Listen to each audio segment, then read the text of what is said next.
उसने कहा था, एक बार 12 साल का लड़का और 8 साल की लड़की अमृतसर के बाज़ार में मिलते हैं।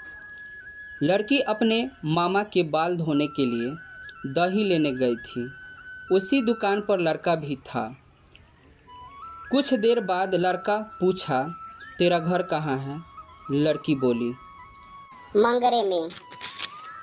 मैं अपने मामा अतर सिंह के पास आई हूँ। लड़की बोली, तेरा घर कहाँ है? लड़का बोला, मांझे में। मैं भी अपने मामा के पास आया हूँ।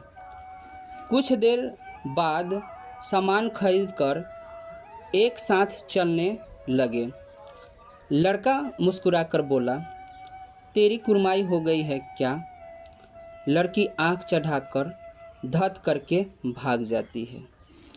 दूसरे तीसरे दिन सब्जी और दूध वाले के पास फिर मिल जाते हैं तो लड़का पूछा, तेरी कुरमाई हो गई है क्या? लड़की धत कहकर चली जाती है।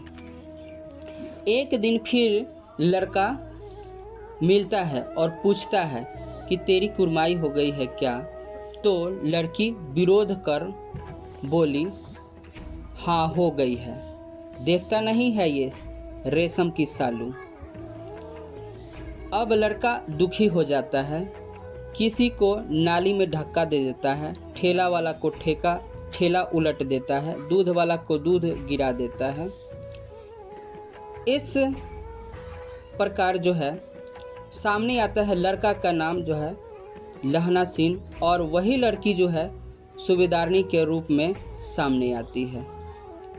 इस घटना के 25 साल बाद लहना सिंह जर्मन के विरुद्ध लड़ने वाले सैनिक में भर्ती हो जाता है, जिसका राइफल नंबर 77 जमादार है। जब युद्ध में वजीरा फंस गया तो फ्रांस की मैम बोली, तुम राजा हो मेरे मुल्क के, बचाने आए हो। उसी फिरंगी मैम के बाग में मखमल सी हरी घास है।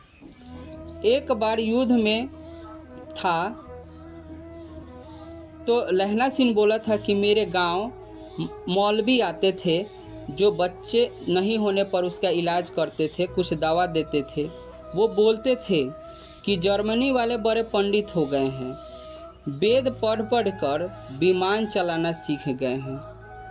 इधर जो है जारा के कारण वजीरा युद्ध में कांप रहा था।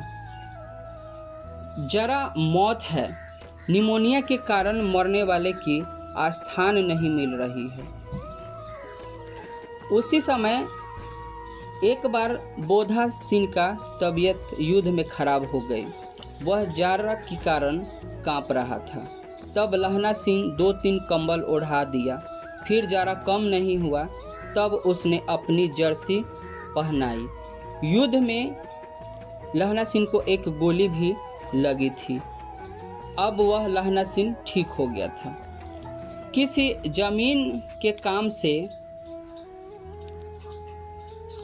कुछ दिन के लिए छुट्टी पर लहना और सूबेदार हजारा सिंह गांव आया था।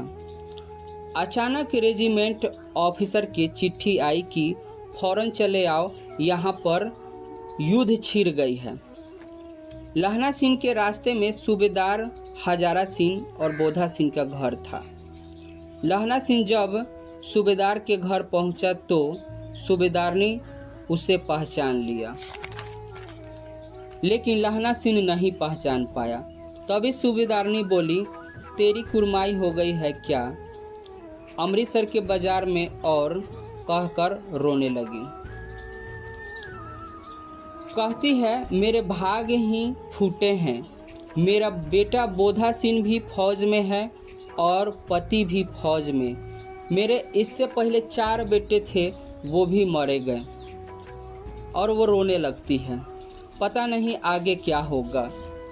सूबेदारनी रोती हुई अपनी आंचल पसार कर बोली, जिस तरह तुमने बचपन में मेरे टांगे के आने से बचाया था, ठीक उसी तरह मेरे बेटा और पति की रक्षा करना। लहना सिंह रोते हुए बाहर आता है। अब युद्ध बाहर आता है और चला जाता है युद्ध में। अब युद्ध ज़बरदस्त छिड़ गई, गोली का बौछार होने लगा। लहना सिंह सोचा कि अब कोई नहीं बचेगा। तब जल्दी से बोधा सिंह और हजारा सिंह को गाड़ी में बैठा दिया और बोला कि जाकर बोल देना कि उसने कहा था जो वादा पूरा किया। हजारा सिंह पूछने ही वाला था कि क्या कहा था, तभी अचानक गाड़ी खुल गई। लहना सिंह खून से लथपथ, गोली लग चुकी थी, बिल्कुल घायल हो गया था। लहना सिंह अचानक जमीन पर गिर गया। वजीरा सिंह दौड़ते हुए अपने गोद में सिर रखा और उसे पानी पिलाया। पानी पीता एक पल के लिए वे बचपन की सारी घटना याद करता है और अचानक बोला, कीरत सिंह लहना सिंह का भतीजा है। तभी वजीरा बोला, हाँ, और लहना सिंह दम तोड़ दिया। इस तरह लहना सिंह की एक तरफा प्रेम अमर हो गया। यह कहानी प्रथम विश्व युद्ध 1915 के लगभग की है।